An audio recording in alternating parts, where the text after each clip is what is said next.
Welcome. Great to have you here. This is a unique moment, a moment that unites all of us. We all face anxiety and loss. We all see broken systems. We all experience the impact of the climate crisis. This is a unique moment. This is a turning point if we choose to make it one. This is a moment to reflect, to learn, to share, and to co-create. And I invite you to contribute. I ask you to contribute. I ask you to partner to fix broken systems. I ask you to join the movement so everyone can step into their change-making power. I ask you to nominate the next generation of changemakers. And I ask you to share your wisdom, your knowledge, your expertise. And I ask you to donate to support changemakers. This is our moment to fix the world. This is our moment to contribute. Today is the day, and you are the one.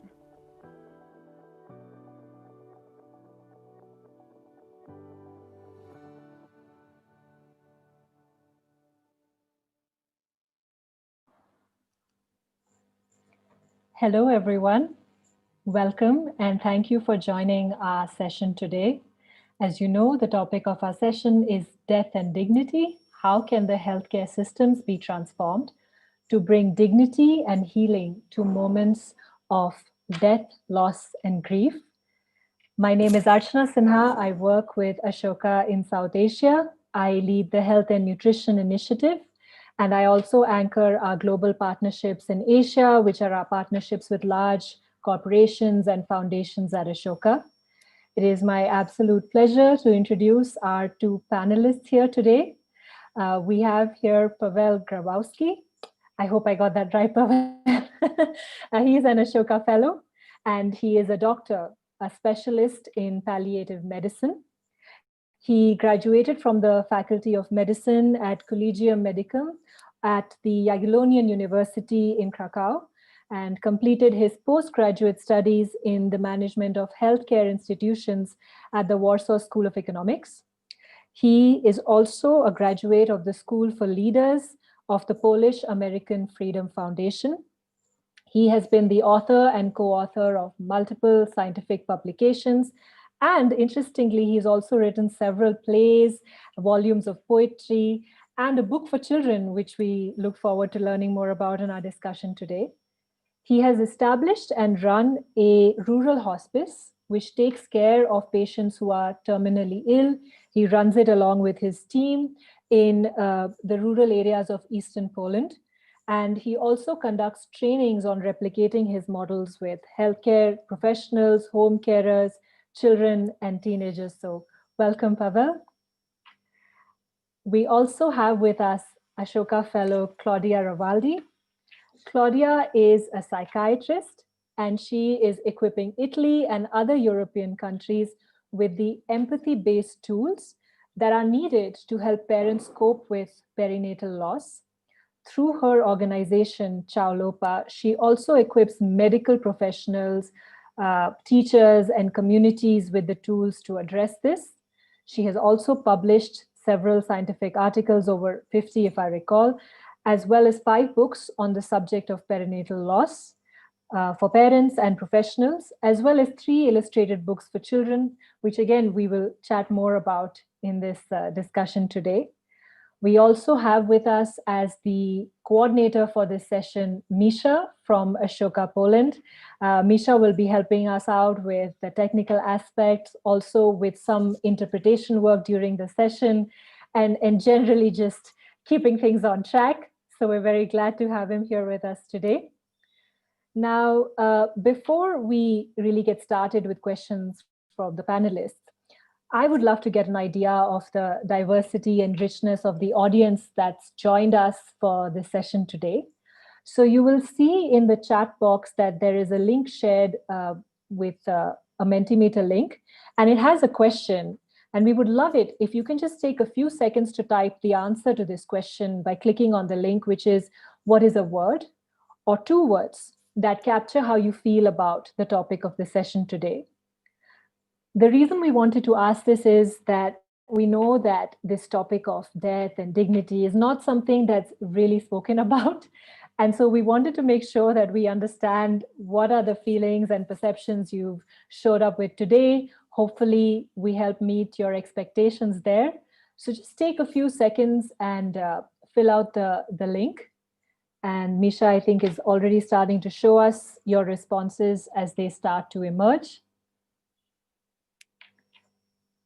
I should add that this is anonymous. Your name won't be captured as you share this, so please feel free.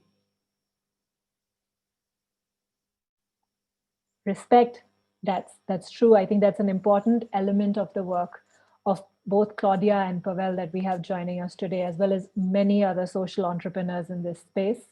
How do we bring in respect into these interactions and these conversations around death, life, true, future and innovation? Yes, I think we're looking forward to that. This is a space that keeps evolving. Advocates for the sick, I think that's a very important point because we've spoken about this even while setting the context for our session, that we often talk about healthcare more in the way that it prevents or cures disease, but how do we really put the people who are suffering from a loss or suffering from any disease right back at the center? And I think we see that also in additional responses coming up around dignity. Ooh, enthusiasm, that's great.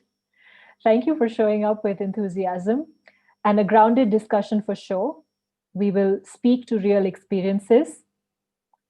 And it's also about living with purpose. That's true. I mean, so much about how we talk about death is also tells us a lot about how we talk about life.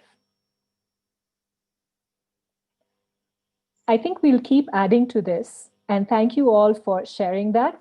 We do want to keep this session interactive, so we will make time to also take questions from the audience as we go. We plan to pause for questions at the halfway point of the session and also towards the end if we can get time. So if any questions come to mind as you're listening or reflecting on what the panelists are saying, please feel free to put them in the chat box where you are viewing this, and we will make the time to come to it. Thank you for the additional points that have been added. I think this whole point about loneliness is very important too, because we don't often address this topic in a collective way. We often leave people to deal with it themselves. And that's something that I hope we capture today in our discussion as well. So let me then move on to the first question for our panelists today. So this topic of death is universal in that we all know that it is inevitable for each and every one of us. But at the same time, death is also such a personal topic because we've all had moments of reflecting on our own mortality, perhaps never more so than this year. And some of us have probably also had the experience of losing our loved ones. So in that sense, the experience of death is also very personal for each and every one of us. So I want to take that to just put the question to the panelists and to hear from Claudia and Pavel about what are the personal experiences that got you to start working in this space. Claudia, I'll come to you first to hear from you. So thank you, Archana, for giving the possibility to speak about my story. I started as a doctor, so life and death were a topic, a significant topic, also before my personal experience, because I work with people since 1999. So when I was pregnant of my second child in 2006. I was a very happy mom with a very beautiful work with people, but I was really far to the death because it was out of my mind, the possibility of lose my baby. Unfortunately, at the end of the pregnancy, my second son was stillborn, and the world completely changed for me and for my husband, because we experienced from the perspective of patient and the perspective of human being, what happens when a baby died. And my story started with some very strange revelation about the fact that despite the efforts of professionals, medical doctor and healthcare professionals to be very close to people that are experiencing the death of a beloved one, there is a really great gap between the personal experience that you said and the way in which communities and peoples can stay close to patient. The thing that I experienced that was the first step that then enhanced the creation of Ciaolapo was that people seem to be really unaware of stillbirth, perinatal loss, bereaved parents, and they simply do not know what to say, what to counsel.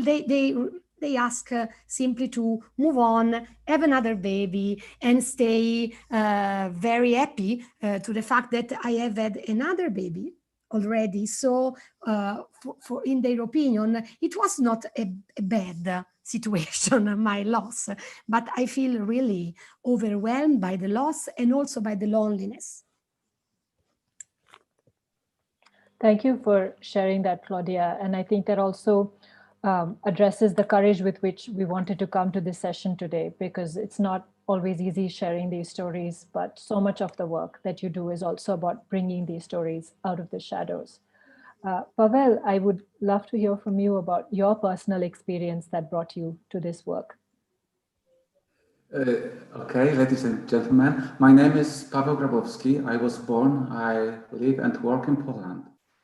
As a doctor, a specialist in maxillofacial surgery, I worked in clinics in Krakow and in Warsaw, and eventually started working at the head and neck cancer clinic at the oncology center in Warsaw. There I was greatly touched by the problems of the people who had fight to win against the disease. There I got to know the exciting field of medicine, which is called palliative medicine. I started working in a hospice alongside my work at the clinic, ever more and more in love with palliative medicine. I opened a specialization and after 2 years became a specialist in the palliative medicine. I met people who worked in the hospice activities. For them, the disease was much more than just an organ dysfunction.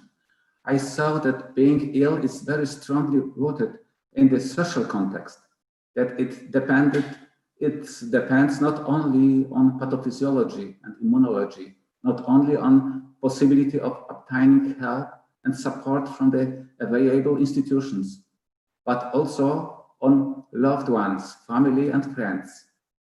I saw that the way we live when we are sick, because we still live when we are sick or even dying, also depends on the mental and spiritual resources of the sick person. I've seen that the person is sick with all his resources and the shortcomings he carries throughout his life. Working with cancer patients in the clinic and hospice, I found out that being a professional, working alongside a terminally ill person and their relatives was an exciting adventure in which I wanted to participate. Over 12 years ago, when in hospital for tests, I had a cardiac arrest and respiratory arrest. I died for a few moments. And when my colleagues brought me back to life, I found out that life was too short, too fragile to deal with unimportant and even important things. There is not enough time for this. There is so little time that you have to deal with only the most important matters. I made what I call today a reverse business plan. I decided to organize hospice care in areas where it will definitely not be profitable, where no one in their right mind would open a business like a hospice. I set up a foundation and the hospice in a remote village. I prepared myself for this by, amongst other things, getting to know the specific of NGOs at the School for Leaders of Polish American Freedom Foundation. And for the 9th successive year, we have provided professional and tailor-made support to dying people and their relatives in rural areas of Eastern Poland, near from the Belarusian border. We are improving this support. Now a fashionable word fits here, innovation. We teach professionals, but also home carers, children and young people. We are telling people about in Poland and in Europe. It's my story. Thanks for sharing your story, Pavel. I think it's so interesting that you spoke about a reverse business plan, how you can go where nobody would even think of going.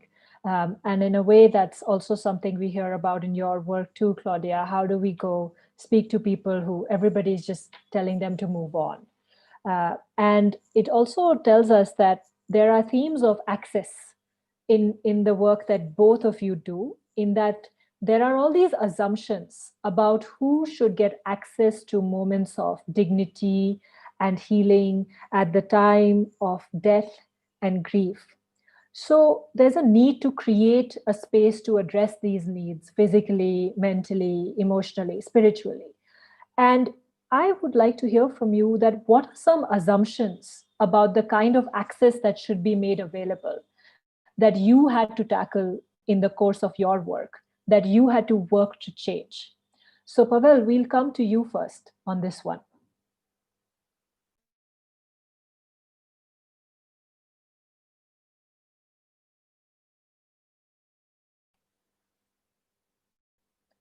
I think Misha might be helping with the interpretation, but you can unmute yourself when you're ready. You're on mute. Okay. There we go. Yes. Okay. If you know, the countryside is conservative and the old people remember the old times. But this conservatism attachment to traditional values is a help, not an obstacle. And we are not ashamed to refer to tradition, rather new ideologies and the myths they build. This is a space for debunking for us. First of all, we destroy the contemporary modern European myths that only beautiful, young, fit, and productive people live life to the fullest. We protest against the modern myth, and we do it with our daily work. The myth that there is no such thing as human dignity, and that only the criterion of quality of life determines the greater or lesser value of this life. We show the beauty and value of that stage of human life, which is old age, which is lack of efficiency and uselessness for the modern world.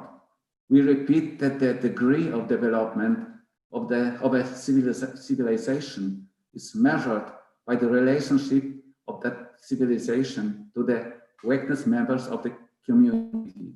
We break the myth in the minds of medical staff that disease is only a functional disorder or pathology in organ morphology. We show, or rather remind them, that being ill is a complex, multifaceted reality that changes dynamically over time. This is a most down-to-earth reality, imaginable, and at the same time touches something inscrutable, a mystery. To keep this in control, right procedures, and even to the strictest clinical control are not enough. We do not agree with contemporary language, which describes the reality of being ill in a real way, but so also slowly changes our theme, twists the image in our heads of being ill, of being dependent. We replace the word beneficiary with the word patient word. Performing a medical procedure, we call it treatment, medical care, and so on. We remember that our ultimate goal is not any service or procedure, but a living human being with all his or her wealth. They are our myths and our work with these myths. Thanks, Pavel. I think it's so interesting how you said that the statement that we also heard from the audience earlier in the Mentimeter, that it's about putting the patient back in the center rather than the process or the treatment and the procedure. Claudia, I'd love to come to you for your thoughts on the myths and assumptions you had to bust in the nature of your work about access. I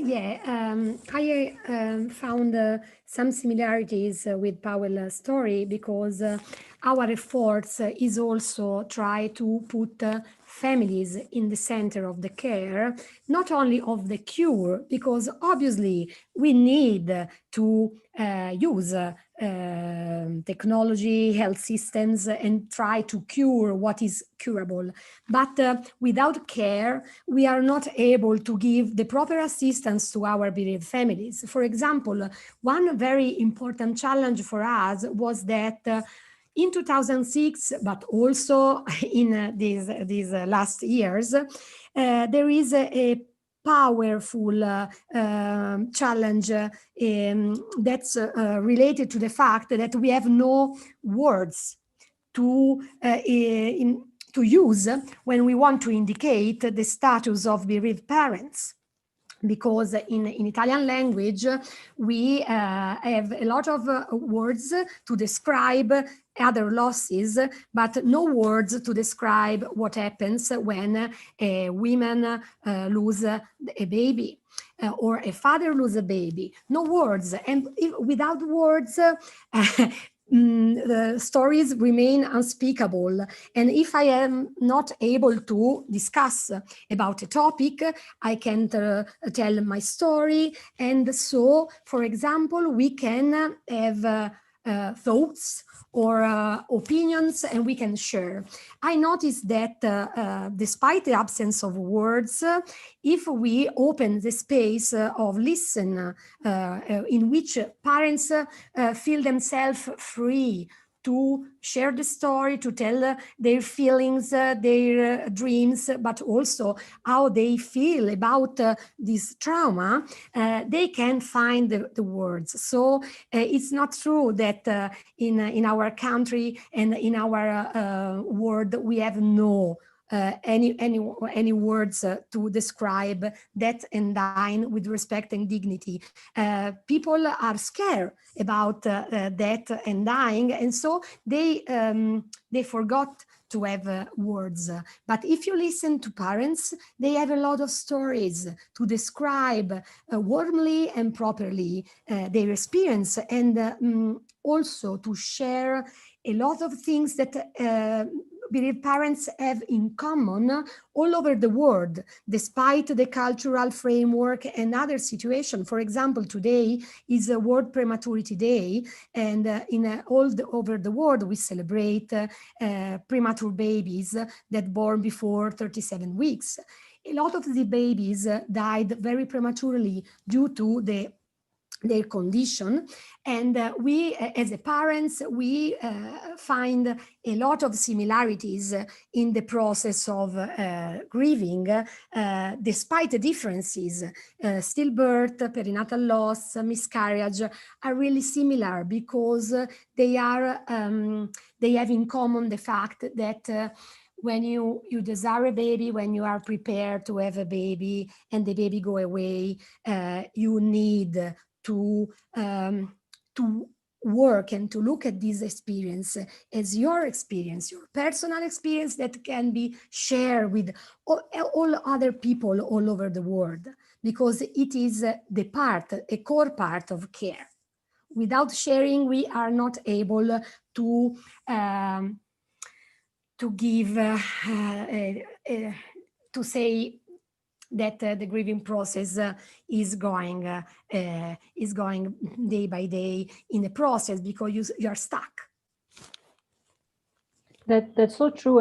As you were talking, I was also reminded of the fact that I read Michelle Obama's autobiography earlier this year, and in that she also came out to talk about the fact that she had suffered a miscarriage, and that the most painful thing was just not being able to talk about it, because, as you said, nobody wants to talk about it.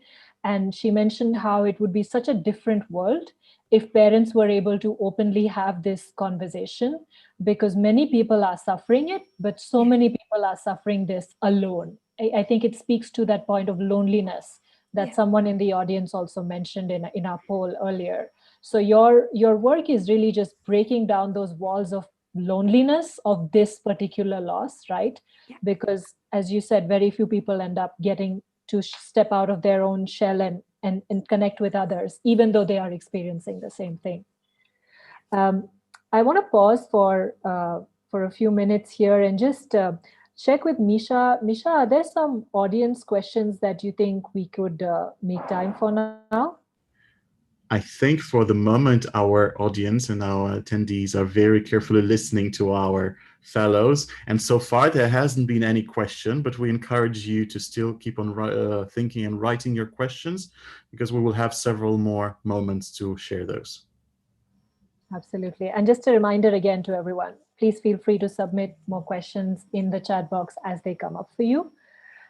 This actually leads me to another question I wanted to ask, which is that what I have always found very interesting about the work of Ashoka Fellows is that they work with the typical stakeholders in the system, but they also work with unlikely allies who are these stakeholders that you would not typically connect with their area of work. So I would love to hear from both Claudia and Pavel about who have been the unlikely allies in their work. Claudia, I'll come to you first for this one. Oh yes, my experience with Unlikely Alliance is uh, is a funny one. I mean, because when we think about perinatal loss and the tragedy of mothers, and sometimes, if we are very lucky, in very cultural appropriate, also the loss of for fathers, because it's not very common to include fathers and mothers in a bereavement process. Many people forget completely the existence of other children in family, in a society, and so on. Children suffers a lot about the loss of siblings, and if society has no space for mothers and for fathers, the less is the space that society allow to other siblings or to children to discuss about death and dying. But children are really smart, and they are really able to notice if a woman is carrying a baby, and then there is no the womb, and there is no the baby, and they say, "Where is your baby? Why you are not bringing your baby in a outside?"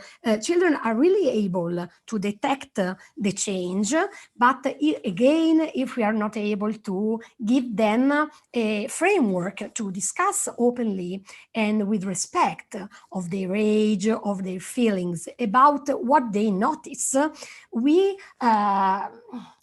are really losing a great opportunity. That's the opportunity to educate people, a new generation, to be able to discuss freely, openly, and with respect about that, and I will say about life.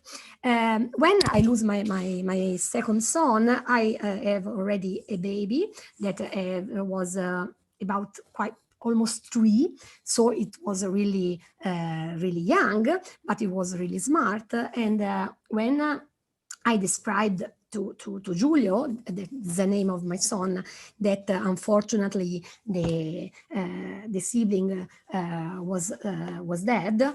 he tried to ask a lot about death and dying and what's the meaning when he comes back and so on. So I try to ask for some advice about death and dying in a children perspective, but it is a strong taboo in our society, and nobody answer properly because they say, but he's so young, he forget freely and very in a small time, he forget this baby. So you have not to answer to these questions, but I really want to ask to my son's questions. So I started to write down some thoughts, and in a couple of years, this book born, and it was a book I wrote and I distribute freely to our families, in which I tell the story of two small cats that were waiting for a baby. Unfortunately, the baby is stillborn, and we describe that in the farm a lot of different animals has a lot of different way to try to speak about this topic. And for example, there was a lot of animals that try to move on and to put the babies in the tentative of make them happy again, as nothing has happened truly, because they need to be smart and to be good and to be quiet and so on. And I try to put in the book all the cultural naive theory that we have in our country about the fact that death is not a topic for babies. But especially now that there is COVID-19 and we have a lot of death all over us, we really need to change our framework, because children need to be included on the table and to be able to participate with respect to what happens in their families and in the world. Thanks for sharing that, Claudia. And I love the way you used a story to try and connect children with a topic like this that is sometimes even hard for us to understand as adults. Pavel, I would love to hear from you about your unlikely or unexpected allies in this work.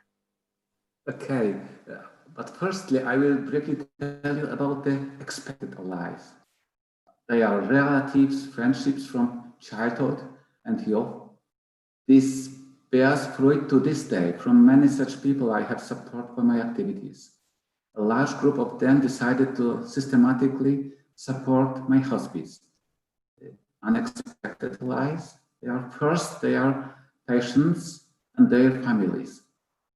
Despite toil and suffering, they give out of their poverty, remember us, and support the formation of hospice center. For example, a person at the end of life asks, "Do not buy me flower for a funeral, but put out the money box and give what you would give for flowers to build a hospice." Old people who give beautiful testimonies of love, devotion, and support at this difficult time are like a gift for us. They give us strength. Second group, they are mentally handicapped, or more politically correct, people with learning disabilities.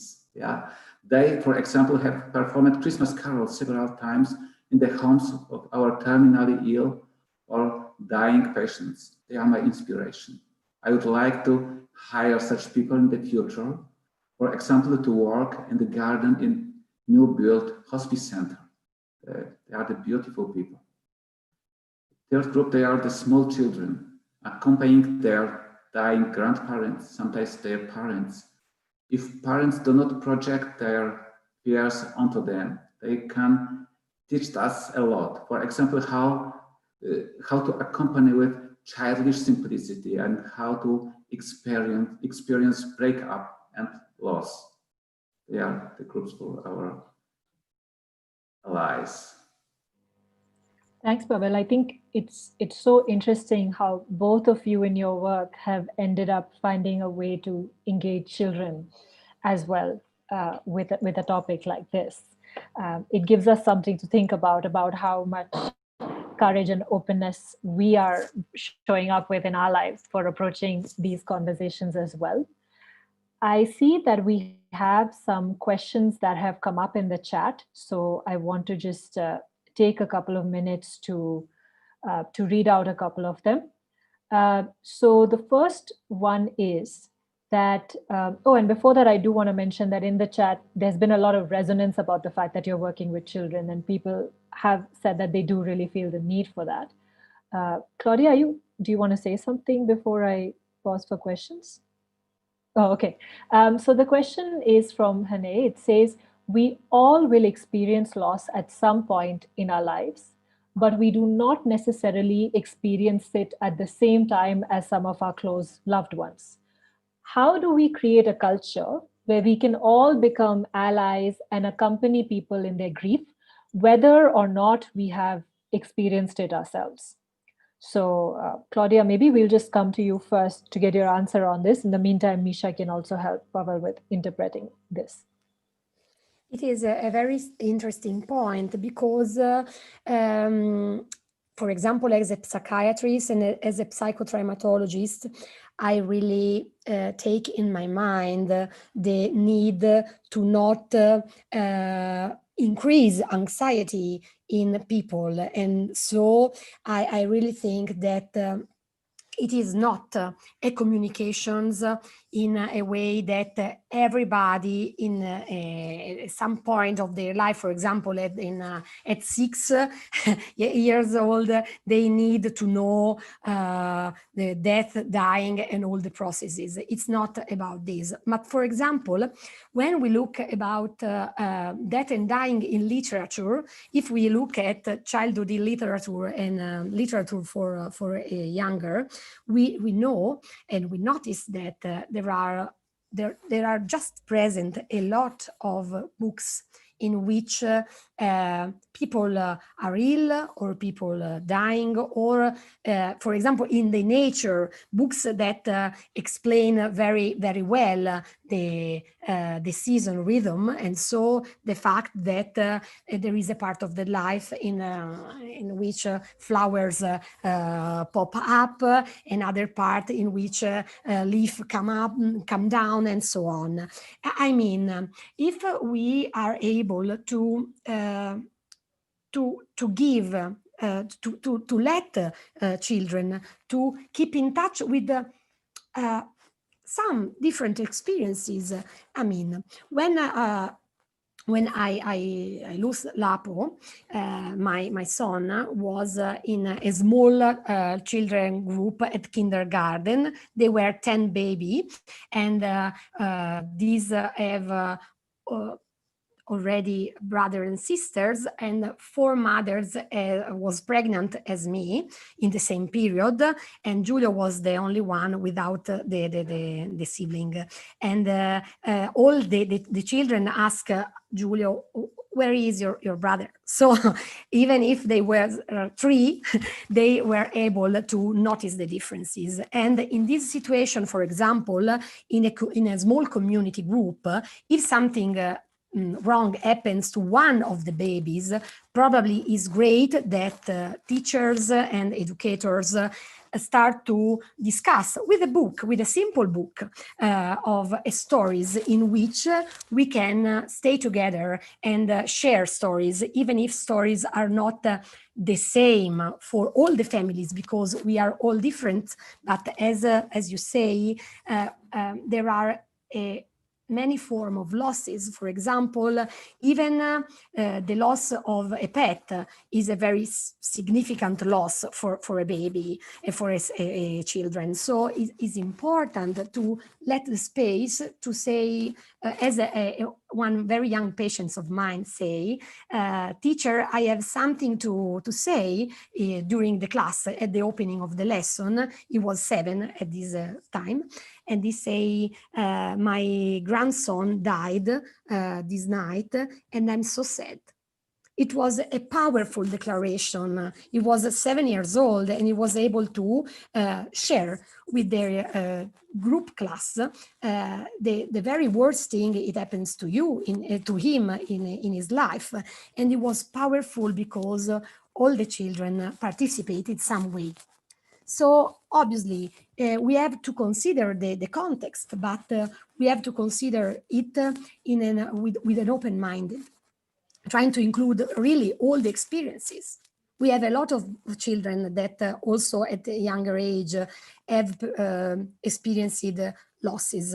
We have to take it into account. It's not a taboo. Got it. Thanks for sharing that, Claudia. Pavel, would you like to respond as well?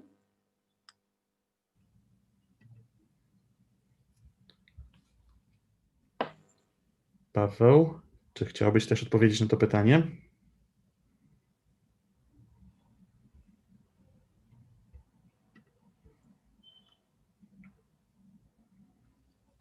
Jak możemy towarzyszyć innym, którzy przeżywają żałobę? So Misha is just helping us out with the interpretation. Thank you so much, Misha. You're welcome. I'm trying to get Paweł. Paweł, can you unmute? Pawle, możesz odmutować siebie? Okay. My takim osobom towarzyszymy od lat. Lekarze, pielęgniarki, psychologowie, spotykamy się z naszymi pacjentami i jest wiele domów, gdzie nasz podopieczny nie żyje już od lat, a my zajeżdżamy na herbatę, zajeżdżamy porozmawiać. Nie mówiąc...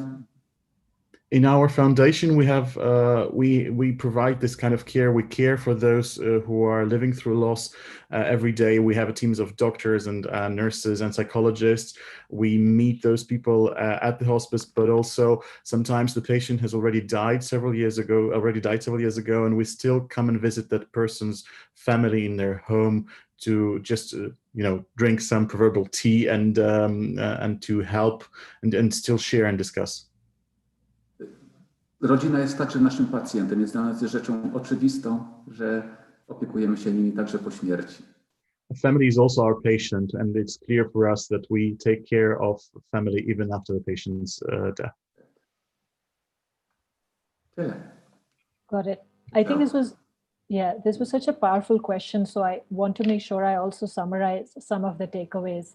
I think what I heard from both of you is that there are two parts to this. One is it's just the importance of showing up, because it's such a taboo topic that often just showing up is so powerful, to be willing to even have this conversation instead of brushing it aside or getting caught up in the process or something. That makes a big difference. And the second is that it's important to also create and hold the space for everybody to share their experience, because I think we've seen this in our panelists today. I'm sure this is true for everyone else here, which is that there is no one experience of death and loss or grief. It is very different for all of us. And that's okay. When we open the space for a conversation, everybody gets to talk about what they are experiencing, what their journey has been. And anyone can play a role in opening up that conversation, because we all have our skill sets. Claudia spoke about how teachers, for example, can bring this conversation into the classroom. Pavel spoke about how medical practitioners, who typically might only talk more about treatment and procedure and all that, can also then broaden their role to talk about what happens in the case of loss. How do we support the families of patients even afterwards? How do we extend this idea of care to go beyond just sort of treatment, right? So that's a really great question, and thank you so much to the audience to the panelists for sharing their perspective, and to the audience for bringing this forward. Misha, do you want to talk about the next question? Yes, we got a question also from Julia Kasich. The question was about death cafes. If any of our panelists have experience of so-called death cafes, and Julia, thank you for giving more clarification in the chat of what it means. Death cafe is a cozy community gathering to have cake and coffee and to discuss death. and just allow me to shortly interpret this question to Polish. Jedna z uczestniczek pyta, czy macie doświadczenie z czymś takim, co się nazywa death cafe, czyli taka kawiarnia śmierci, czyli sytuacja, w której społeczność się zbiera przy herbacie, przy kawie i rozmawia o śmierci.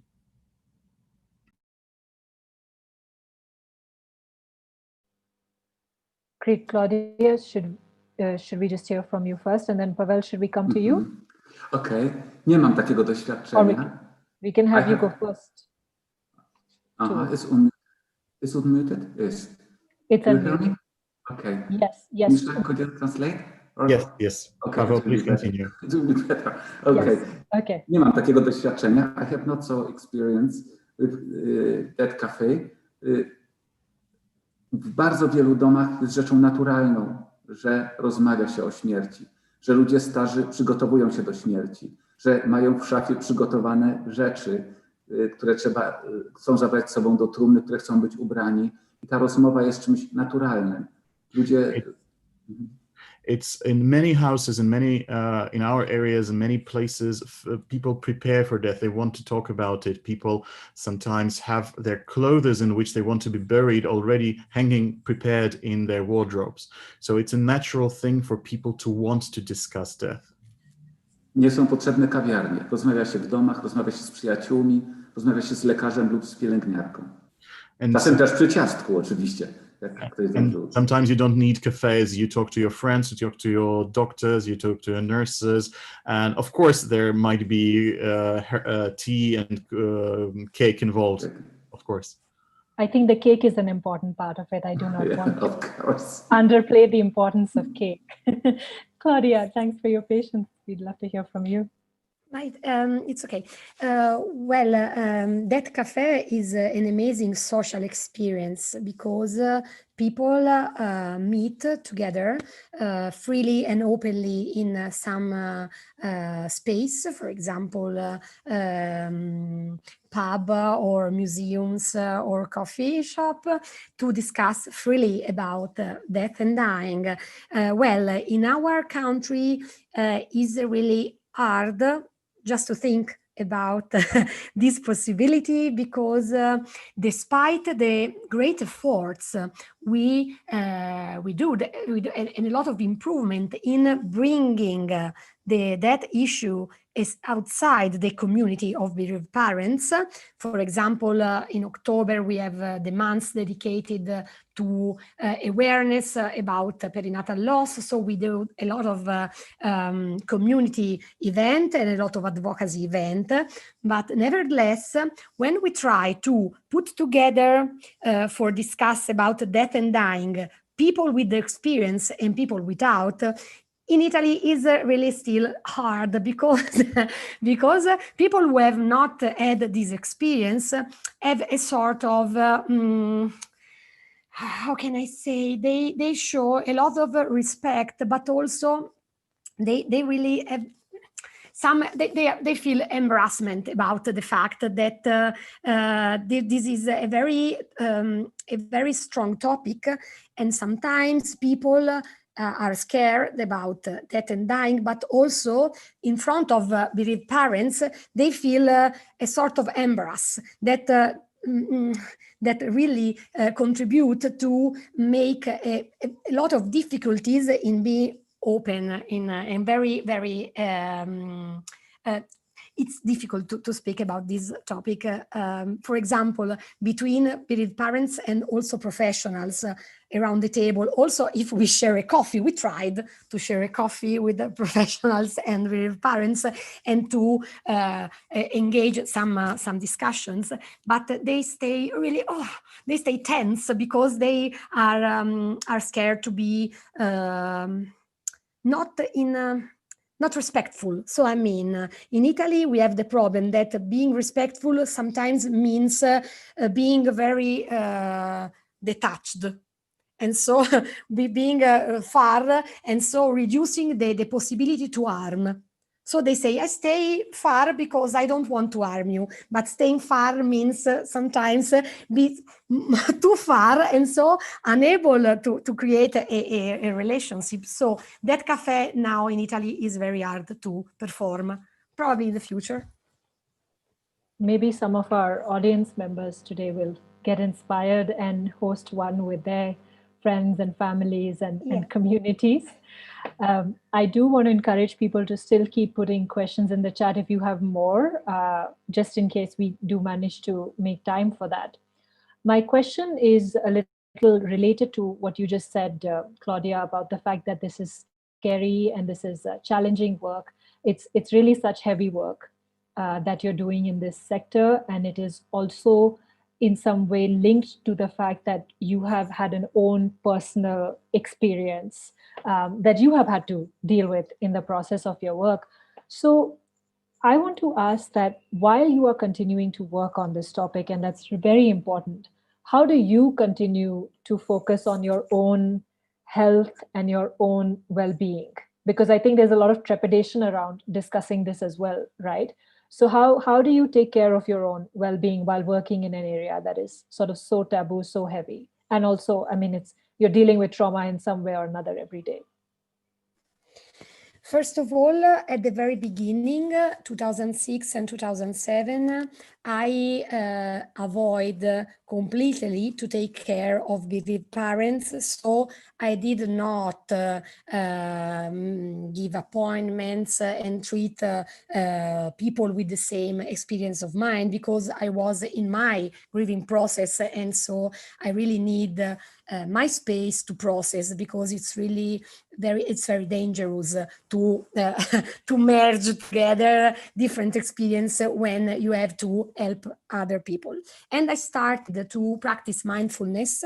That's really I really love. I'm very grateful to people who bring mindfulness in Western countries, because learning mindfulness, using mindfulness and practicing helped me to increase my awareness about boundaries and about the power of being here and now, but also the risk of being every time here and now. When you are an activist, sometimes you really want to make a change quickly and you desperately search the solution of problems you look at, and sometimes you forget yourself. And things that I learned in my grieving process, and also working with traumatized people, is that I really can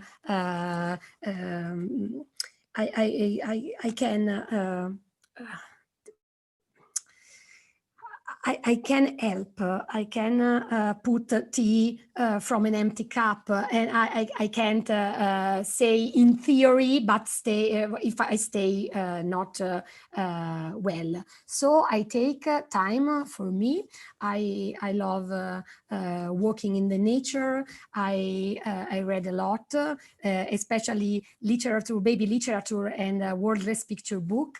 I practice mindfulness, and I try to make one step and another without run, because a part of me want to run and to solve everything, but part of me say, okay, enough, not today, tomorrow maybe. And these are two parts that dialogue every day since 2006. But it's really important to balance, because the danger is losing the point and make more not solving the problem, but increase the problem. And it's not fair, and it's not respectful. Fair point, Claudia. Pavel, we'd love to hear from you. You're on mute. I am, okay. Of course, working with suffering, terminally ill people and dying people, as you can guess, is not a simple matter. It's easy to get burned out, to get tired.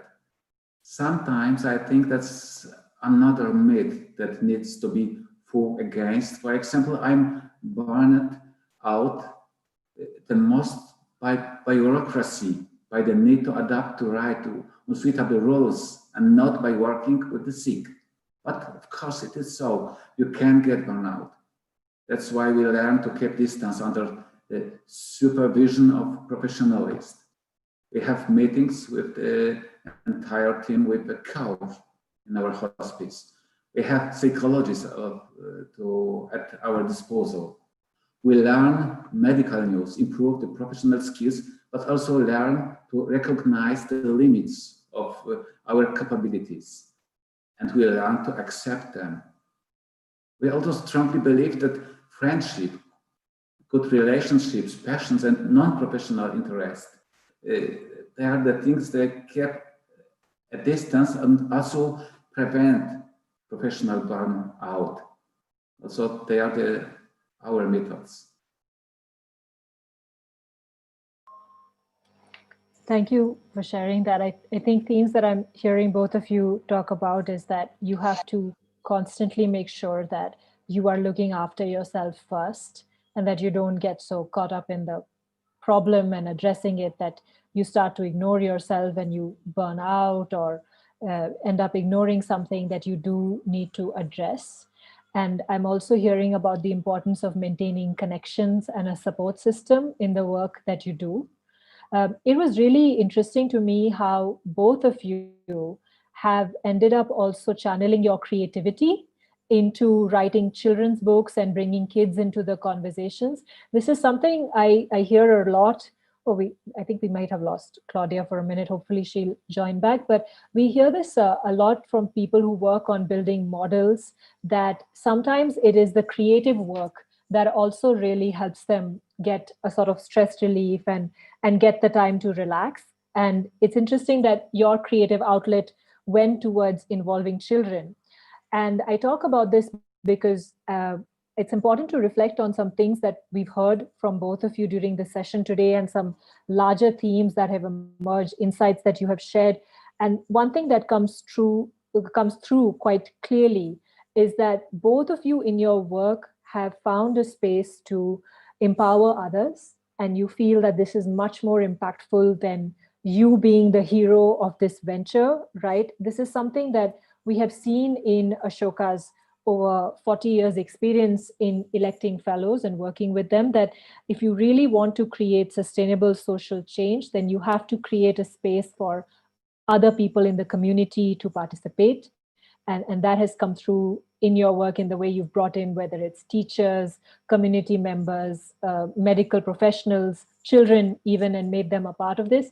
It was really heartening for me to see in the chat that somebody has also offered to discuss this whole Death Cafe conversation further, if anybody would like to talk about that more. So it's lovely that in the process of building this session, I know it doesn't often feel as connected when we're doing it online.